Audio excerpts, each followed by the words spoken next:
Bien, vamos a empezar entonces. Como les he mencionado, una diarrea, porque estamos hablando de diarrea, no es más que el aumento en la frecuencia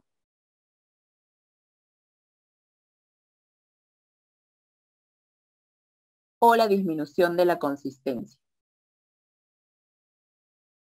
Punto. También se considera con aumento en el volumen de las heces. Ojo, pero que hay que diferenciar el lactante, el que solo toma leche materna. ¿Ustedes se han dado cuenta que el bebé que toma leche materna, cuántas veces al día hará caca?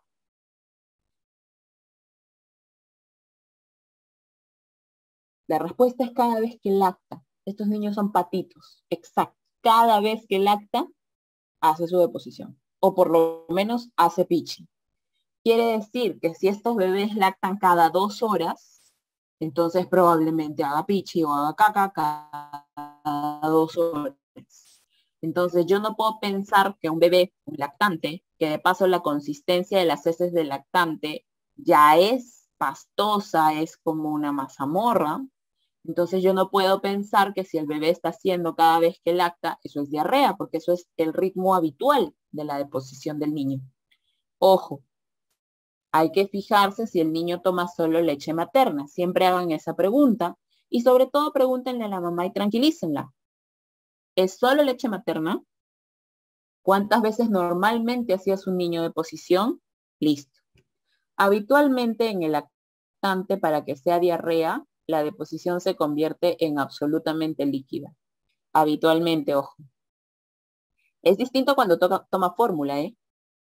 También el bebé toma fórmula y casi siempre va al baño, pero algunas veces a algunos niños la fórmula los extriñe. Por eso es importante conocer el estado inicial del paciente, cómo realmente era para el momento en el que ustedes van a decir, ok, si es igual y no ha cambiado, esto no es diarrea. ¿Sí? Ojo que también vienen preguntas así, ¿eh?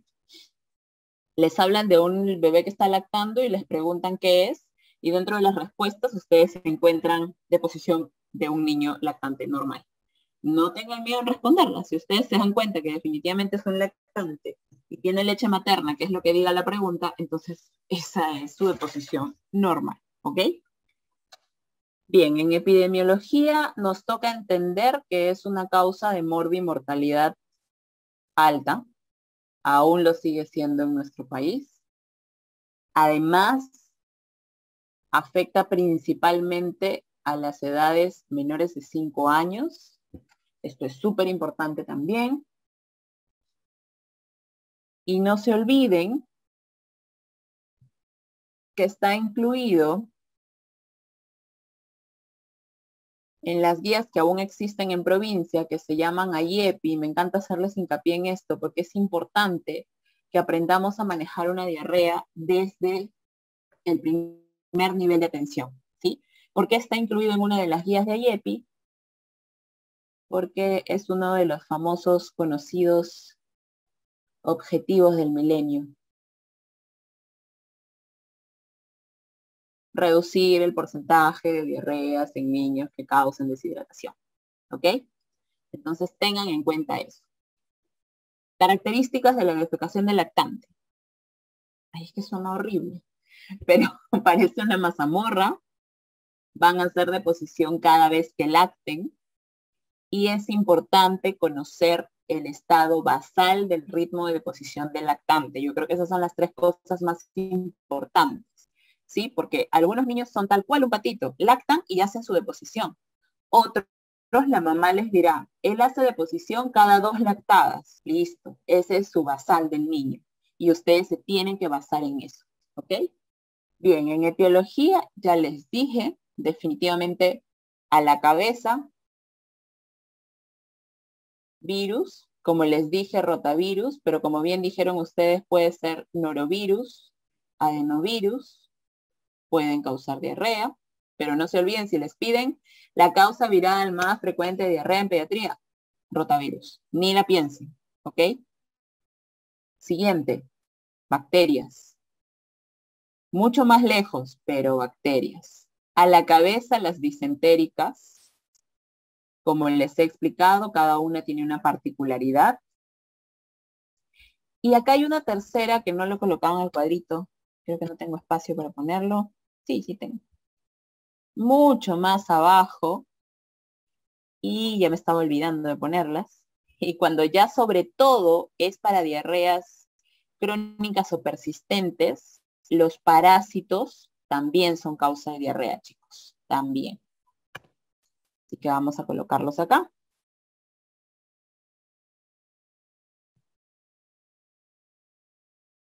Parásitos. A la cabeza diría yo Giardia. En nuestro medio, en nuestro país, en Latinoamérica y en general, en el mundo, el parásito que más diarrea causa definitivamente es Giardia, ¿ok? Es una diarrea, como siempre les digo, mínimamente persistente, de persistente a crónica, nunca son agudas, eso es importante que lo tengan en cuenta.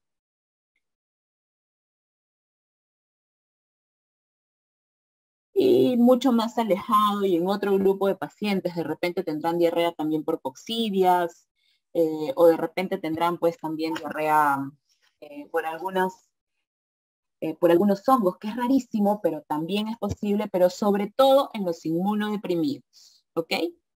Lo que quiero que les quede fijo es virus, bacterias, parásitos. Tiene que quedar muy fijo en ustedes, pero lo principal, y no lo piensen, definitivamente es la posibilidad de que haya sido generado por un parásito solamente si es persistente o crónica, no aguda.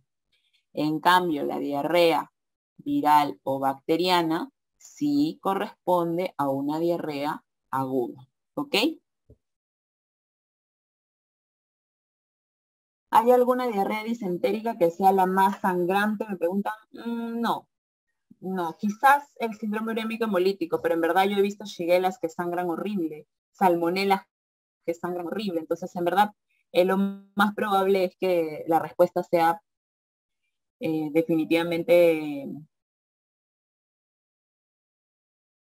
algunas más que otras dependiendo del organismo del paciente, no hay alguna que sangre más. Me preguntan qué agentes bacterianos generan diarrea acuosa. Bueno, la diarrea acuosa definitivamente tiene un gran elemento que generó su ejemplo y es la diarrea del cólera, ¿no? Sin embargo, la diarrea acuosa también la pueden generar algunos gérmenes disentéricos, ¿no? Por eso no se los he mezclado en gérmenes, sino en cómo es el mecanismo de acción de algunos, porque se parecen muchísimo. Las diarreas disentéricas, que son generalmente las que generan el entero invasivo, también podrían generar una diarrea acuosa. Quizás no una osmótica, pero también una acuosa. Si ustedes se ponen a buscar, se van a dar cuenta que esa diarrea muy probablemente, o sea, el germen pueda causar varios tipos de diarrea, ¿sí? Por el mecanismo, obviamente me refiero, ¿ok? Entamoeba histolítica en nuestro medio, muy poco. En los inmunosuprimidos, un poco más. Los, en los departamentos en vías de desarrollo, un poco más. Pero no es tan frecuente. Es mucho más frecuente Giardia, por ejemplo, ¿no? Entonces, quizás por eso nuestro objetivo muchas veces a la prevención, pues incluye los medicamentos que eliminan Giardia, ¿no? Que puntualmente es el metronidazol, ¿ok? Bien. Cuando ustedes examinan a un paciente, tienen que darse cuenta, como les decía, si está lactando, ¿ok? Entonces, no se olviden, si está lactando, pregunten, ¿es lactancia materna exclusiva? ¿Cuál es el ritmo de defecación normal? Y lo voy a poner entre comillas porque cada bebé tiene una normalidad de su bebé, ¿sí? Y la siguiente es fórmula.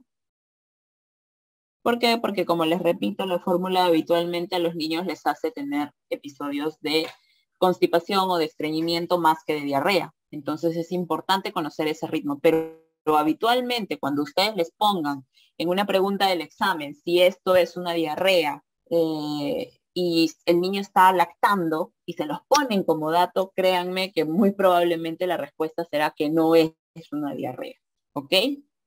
Otra cosa, como les decía, importantísima es el estado nutricional, porque aquí hay que descartar la parasitosis. Y también porque en los niños con el estado nutricional deficiente tiende a prolongarse la diarrea como una diarrea persistente. ¿Ok?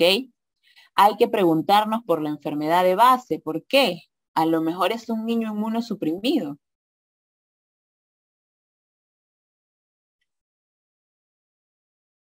A lo mejor es un niño con síndrome de Down, que muchos de ellos tienen megacolon, o sea, son estreñidos. Y el niño estreñido presenta la diarrea de manera diferente. La diarrea del niño estreñido es por rebosamiento. O sea, ellos te dicen, pero hace todos los días, doctora. Y a veces mancha un poquito de agua. Quiere decir que está rebosando hacia los lados. Entonces, siempre pregunten por alguna enfermedad de base, ¿ok? Muy bien. ¿Qué más tenemos que preguntar para hacer el examen físico? Señora, ¿tiene mucha sed? El niño que tiene mucha sed y que es capaz de tomar suero de rehidratación oral, sobre todo de hospital, está deshidratado. Contundentemente está deshidratado. Como les decía, la orina es un signo importantísimo porque es uno de los signos que nos hablan de manera objetiva de si el paciente está hidratado o no. Es un signo de seguimiento, respondiendo a lo que por ahí nos decía su compañera. ¿Cómo me doy cuenta de que ya está hidratado? Va a empezar a orinar. Tengo que observar el aspecto. ¿El niño luce bien o luce mal? Este no luce bien, ¿no? De ninguna manera luce bien. ¿Cómo están los ojos? Estos están tremendamente hundidos. Miren las ojeras. ¿Cómo están las mucosas? Le abren la boca y les apuesto que esa lengua está súper seca. ¿Y cómo está respirando? Porque si está respirando rápido, probablemente el niño esté haciendo un mayor esfuerzo y un mayor consumo calórico al que nosotros podríamos esperar que tuviese. Y tienen que explorar. Si tiene signo del pliegue, chicos, preocúpense severamente porque el signo del pliegue, contrariamente a lo que todos creamos, es un signo tardío. Quiere decir que el niño ya está mal hace mucho tiempo y no nos hemos dado cuenta. La fontanela en los lactantes es un signo importantísimo. ¿Por qué? ¿Cómo está en un paciente deshidratado la fontanela? ¿Abombada o hundida? Hundida, correcto. Hundida o deprimida, como le quieran llamar. Entonces, si el paciente está deshidratado, yo puedo palpar la fontanela y se hunde. Otra cosa es que cuando ustedes le palpen el pulso, como les dije, la frecuencia cardíaca, ¿qué hace? ¿Sube o baja? Sube, correcto. Sube para avisarles, porque probablemente si el niño está hipotenso ya la frecuencia cardíaca bajó, pero ya sabemos que ese es un estadio muy tardío, ¿correcto? Entonces eso no es lo adecuado, no es lo que nosotros quisiéramos que pase. Muy bien. Sube PPK, por Dios. Alguien está en la elección muy pasada.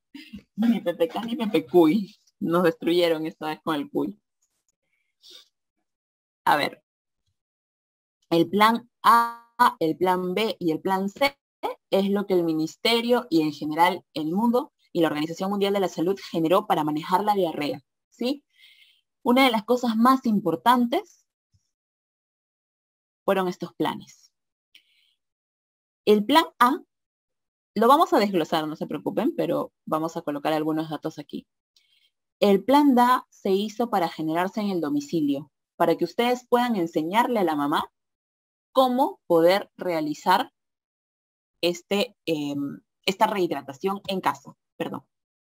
Ay, me equivoqué. Ya. ¿Cómo pueden ustedes realizar esta rehidratación en casa? ¿Sí? El plan B se indicó idealmente para las unidades de rehidratación oral. Esas eran las URO, en los hospitales, pero bajo supervisión.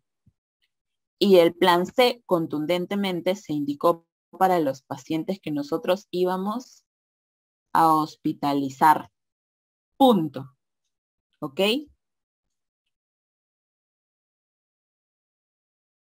¿Qué tenemos que hacer en cada uno de estos planes?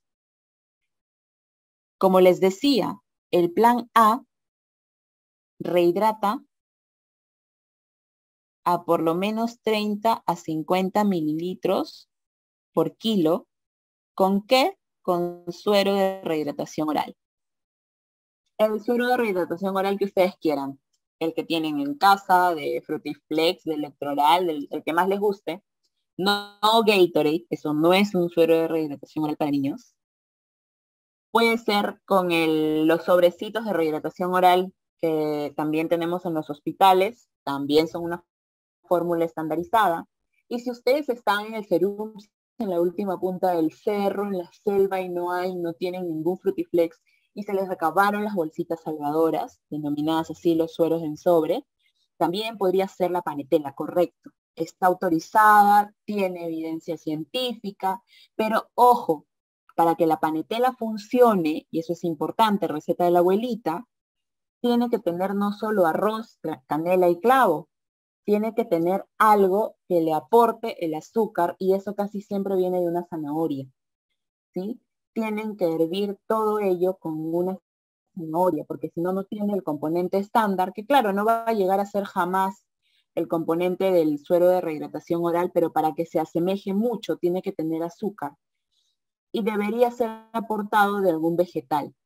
En todo caso, pues si no se puede, le echarán una cuchara de azúcar, ¿ok? ¿Cómo se hace la panetela? Es súper simple, es arroz, canela y una zanahoria. Punto. El agua que resulte de allí, eso es lo que toman los niños, ¿sí? Obviamente es un montón de almidón, obviamente es bastante sodio, eso es importante, pero como les digo, necesita tener un porcentaje de azúcar también, y es por eso que tiene que venir de algún vegetal habitualmente. Quizás eso no les venga en el examen, pero es importante para salvar la vida, ¿ok? Bien.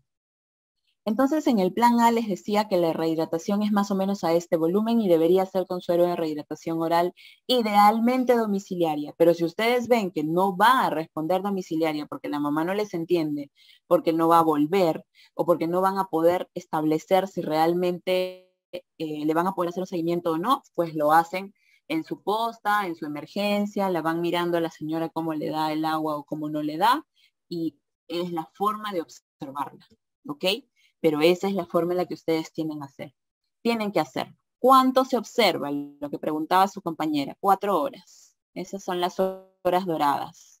¿Cuántas horas se observa una rehidratación? 4 horas.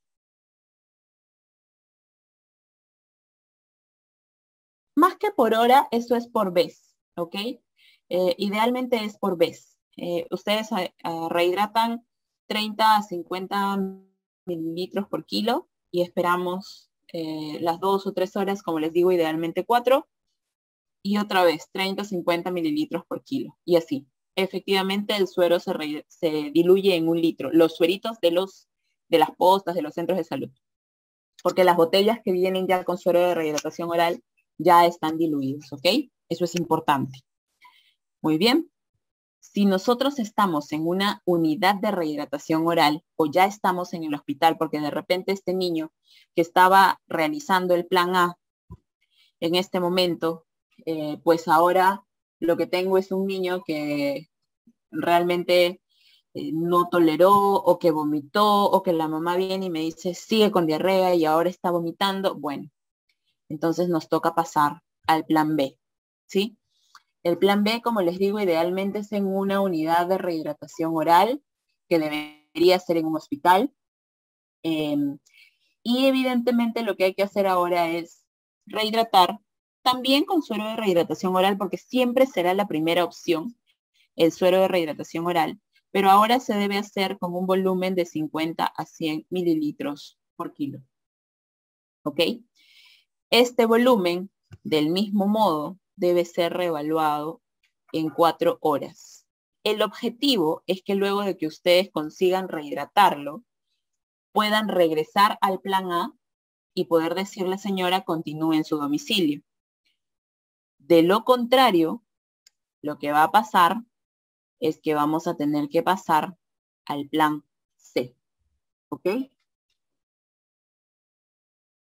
Ese es, digamos, el ritmo que podría suceder. Pero aquí hay una cosa extra que que también lo incluye la, la Organización Mundial de la Salud dentro de las posibilidades de la rehidratación oral, y es lo que leen ahí arriba, que es la sonda nasogástrica, que significa gastrosclisis, así se llama. ¿Qué es la gastrosclisis? La gastrosclisis es el paso que nosotros tenemos que tener para no llegar al plan C, ¿sí?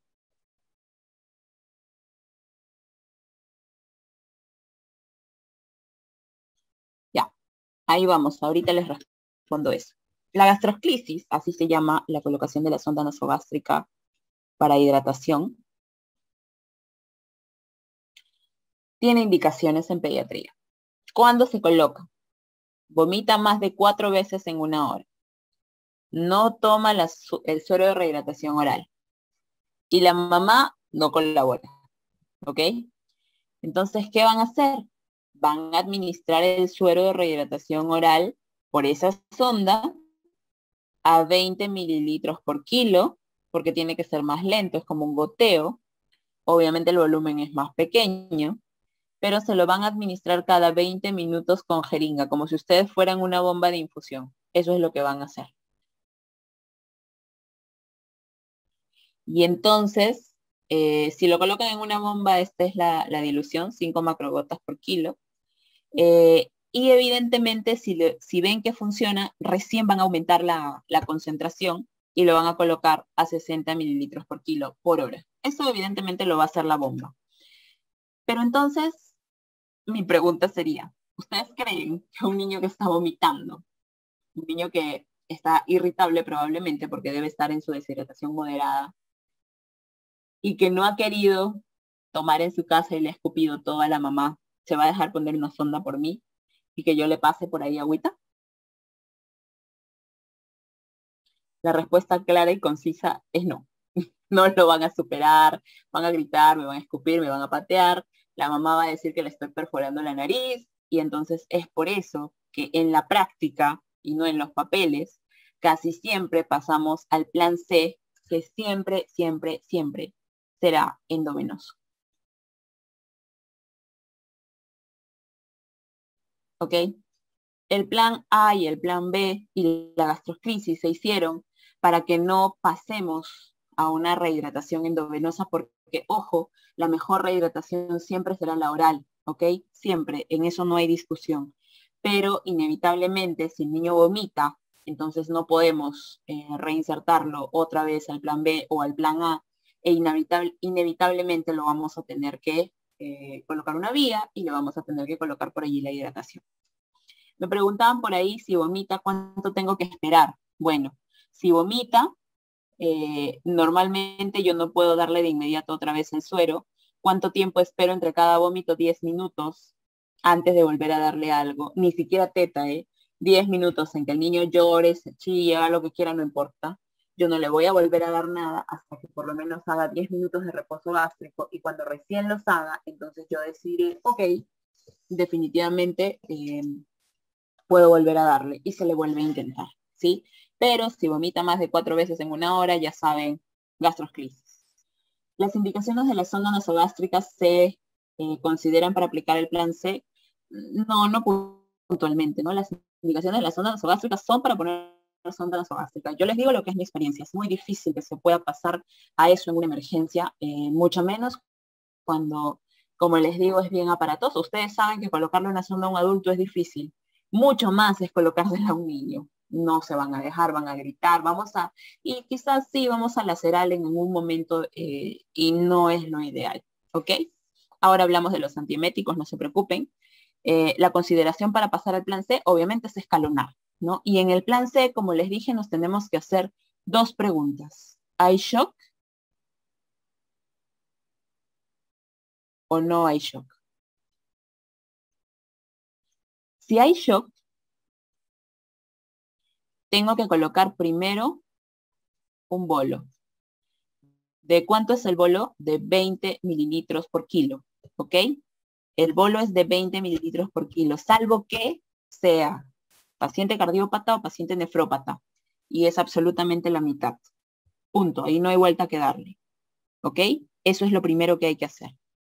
Luego de colocar el bolo, si no hay shock, entonces yo administraré el volumen a como les mencioné que se administra, que es a 100 mililitros por kilo. Ese mismo número mágico de las 4 horas lo vamos a usar ahora. Vamos a bajarle unas cuantas porque ya la literatura habla de las 3 horas de hidratación rápida, ¿ok? ¿Y cómo se hace la hidratación rápida? Lo voy a poner por aquí. Vamos a pasarlo porque ya se me pasó la paginita. Se los voy a poner aquí. Idealmente tenemos que realizar hidratación rápida. ¿Cuánto es esto? 3 o 4 horas. ¿Qué hacemos?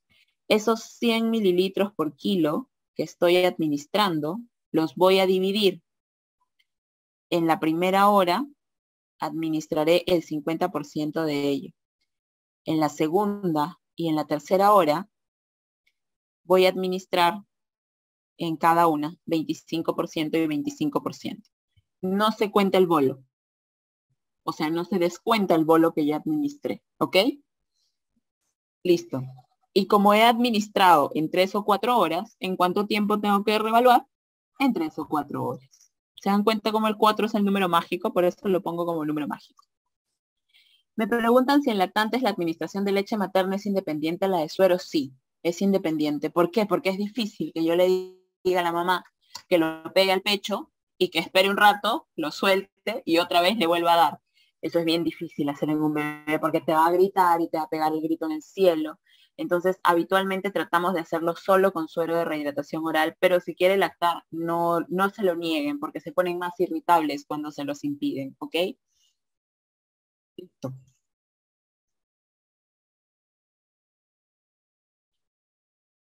Sí, la guía habla de 30 mililitros por kilo. ¿Eso es de la guía de ahora? ¿La última que tienes? No, hay una nueva guía. 2020, me parece que eso es 2019. Ya no está considerando 6 horas, pero la guía MINSA sí está considerando 3 horas, más bien ahora lo está dividiendo a la mitad, ¿ok? Entonces, es importante que lo consideren y lo reevalúen, pero lo puntual y lo importante y lo que no difiere de ninguna guía del Ministerio de Salud, porque antes eran 6 horas, por eso MINSA decía en el digamos, en la primera hora 30 y en la siguiente es 5 horas 70, eso era hidratación lenta, ahora se hace hidratación rápida, ¿ok? Por eso es que ahora el mensaje es distinto. Ahora, ¿cuántos bolos podrían dar? Me preguntan también. Máximo 3 bolos. Si no responde a 3 bolos, ese paciente tiene que recibir soporte de UCI porque ya necesita aminas, ¿ok?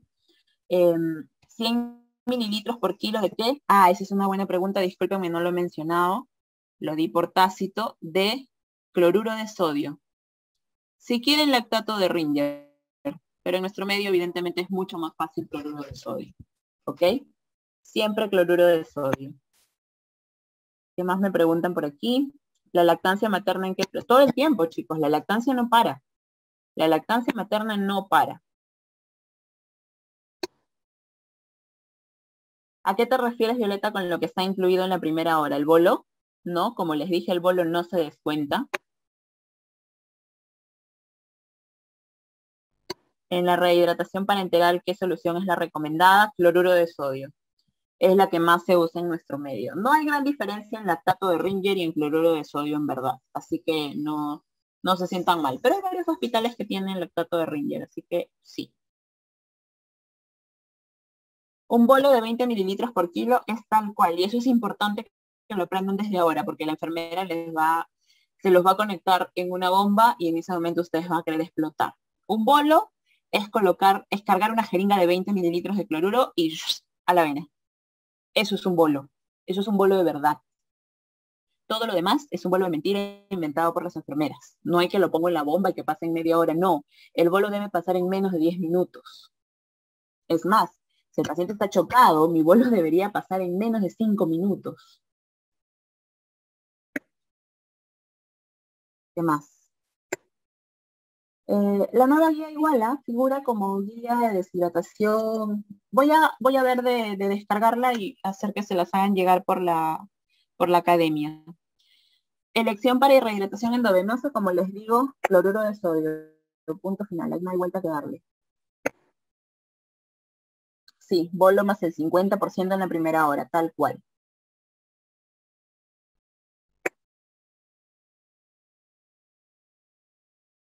Solución al medio. La solución al medio se le llaman a una dextrosa que le colocan cloruro, que existen algunos hospitales preparados en el extranjero, en verdad. Ese término viene del extranjero. Nosotros no tenemos solución al medio. Pero lo que se podría hacer para preparar una solución al medio es abrir una dextrosa de litro, le vacías la mitad, o sea, te quedas con 500 y le pones un cloruro de 250. Eso es una solución al medio, ¿ok?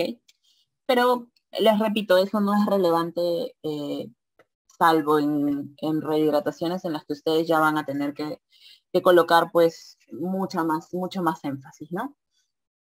Si el niño vomita, ¿se le agrega volumen? No. Solamente para eso están calculadas estos porcentajes de deshidratación. Ya les mencioné lo de los bolos, son 3 máximos. No les alcanzo a leer, disculpen.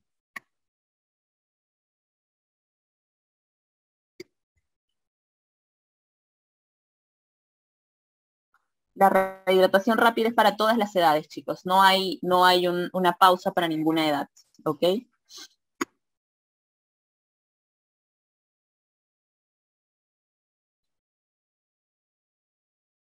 Correcto. De los 100 miligramos por kilo que yo le tengo que dar, imagínense, si es 100 miligramos por kilo y yo le doy a un niño de 10 kilos, ¿cuánto le tengo que dar?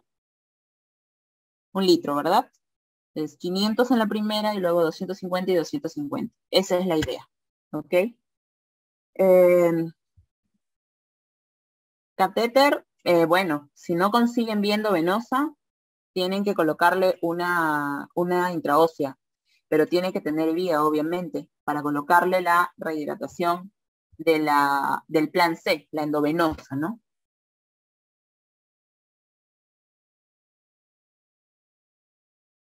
Si el niño tiene 4 kilos, no puedes, ¿qué? Claro que se le puede dar bolos, igual. El bolo es 20 mililitros por kilo, no hay ningún problema. Si el niño pese lo que pese, se le puede dar 3 bolos máximo. No deberíamos hacer más tampoco.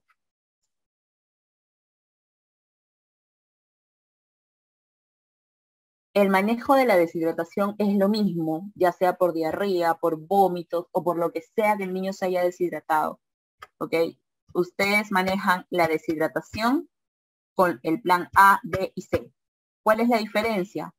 Que estudiamos junto el plan A, B y C de deshidratación en diarrea porque es la causa más frecuente, no es porque un niño que vomite no se deshidrata, obviamente se va a deshidratar. Para rehidratación no se utiliza superficie corporal, se utiliza solamente miligramos por kilo, o mililitros por kilo, perdón. Bueno, el número de Avocat va a depender del bebé, ¿no? Yo no les puedo mandar ponerle un Avocat 20 a un bebé de 6 meses, ¿no? No lo va a tolerar. Habitualmente el Avocat es 24 en los niños.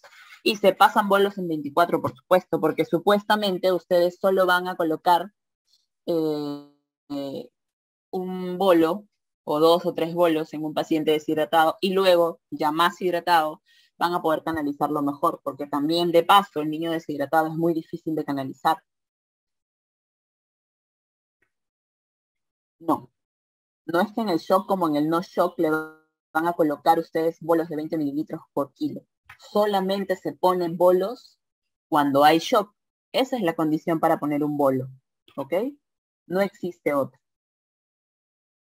No se les coloca bicarbonato a los chicos, a los niños, chicos, quítense esa idea. En casos muy extremos y muy raros, no es en deshidratación, ¿ok?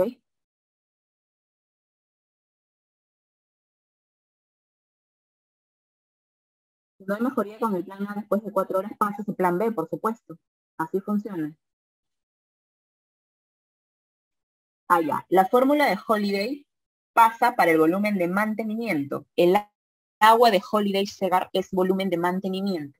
Entonces, el volumen de mantenimiento ustedes lo van a hacer después de las horas de hidratación rápida. No lo desconecto y lo mando a su casa, ¿no? Tengo que hidratarlo. En ese momento coloco Holiday Segar. Y ahí sí ya depende del pediatra. Algunos le quitan el volumen que se utilizó al cálculo para la rehidratación y pasan lo que resta como volumen de mantenimiento, ¿sí? Pero algunos no, eso habitualmente, como les digo, no se los van a preguntar, pero sí que ustedes tienen que tener en cuenta que Holiday Segar es mantenimiento, no es rehidratación. Si el niño no mejora con 100 mililitros por kilo, en las 3 o 4 horas pasa UCI, es bien raro que un niño no les responda volumen, ¿ok?